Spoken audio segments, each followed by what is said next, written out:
Salut à toutes et à tous, bienvenue dans ce nouvel épisode de On parle habitat sur Habitat TV. On est ici au cœur du showroom de Protect Ferme. À mes côtés, Marc, technico-commercial de l'entreprise. Bonjour Marc. Bonjour. Alors on va faire connaissance avec Protect Ferme. Déjà, l'histoire commence en 2001 dans un garage. C'est ça.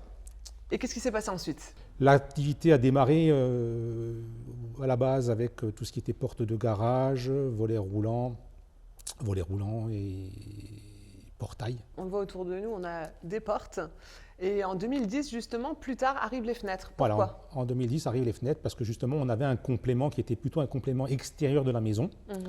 Et on se rendait compte qu'il nous manquait quand même cette activité-là. Et c'est quand même la fenêtre aujourd'hui qui fait le gros du chiffre d'affaires dans une construction neuve, dans notre corps de métier à nous.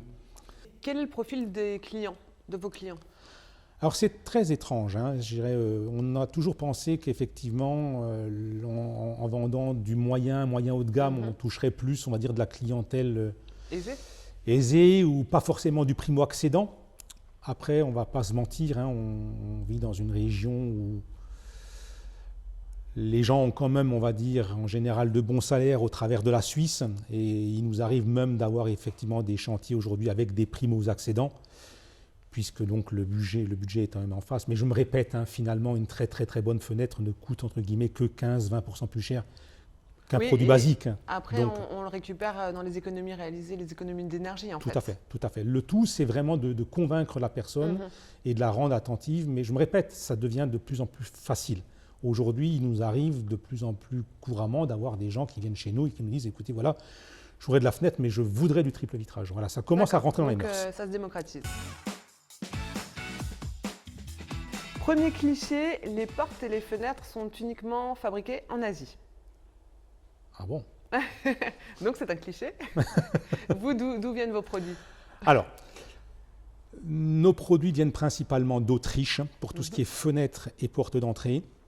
Et pour tout ce qui est châssis aluminium et minimaliste, ça vient d'Allemagne. Voilà, on travaille avec des produits, on va dire, qualitatifs. Les Autrichiens, pareil, sont vraiment des précurseurs en termes d'isolation des fenêtres. Le triple vitrage chez eux, je reviens au triple vitrage, ça fait 20 ans que c'est en place chez eux, alors que chez nous, on a du mal à le mettre en place. Voilà.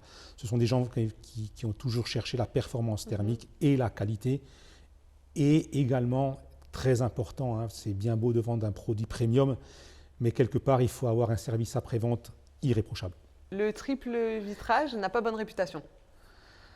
Le triple vitrage avait une mauvaise image parce qu'il n'avait pas un bon facteur solaire. Aujourd'hui, les choses ont évolué et le facteur solaire d'un triple vitrage se rapproche énormément de celui d'un double vitrage. 70% pour le double, 64% pour le triple aujourd'hui, alors que sur une fenêtre en intégralité, quand on parle d'un UW pour un double vitrage, on va tourner aux alentours des 1,30, 1,35.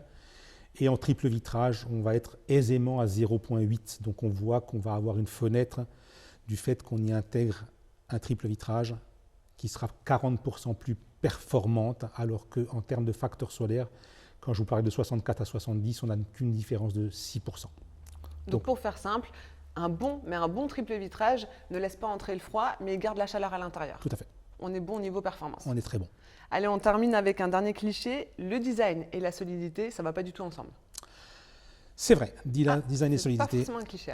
Alors, on va dire qu'aujourd'hui, les produits sont très innovants et je remets une fois de plus donc Internorm en avant, puisqu'ils nous ont sorti en 2022 pour le marché français un produit qui s'appelle la KF510, donc qui est beaucoup plus minimaliste en termes de profil PVC alu, et qui nous permet donc d'avoir quelque chose qui va se rapprocher de l'aluminium. L'aluminium aujourd'hui étant le produit le plus rigide et le plus minimaliste possible en termes d'esthétique.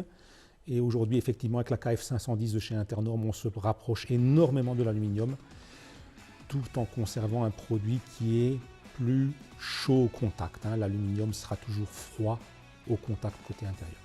Merci beaucoup Marc pour toutes ces informations, ces explications et cette technicité. C'est la fin de notre émission. N'oubliez pas que vous pouvez retrouver toutes nos émissions sur le site internet de la Cité de l'Habitat ainsi que nos réseaux sociaux. Moi, je vous dis à très vite. Salut!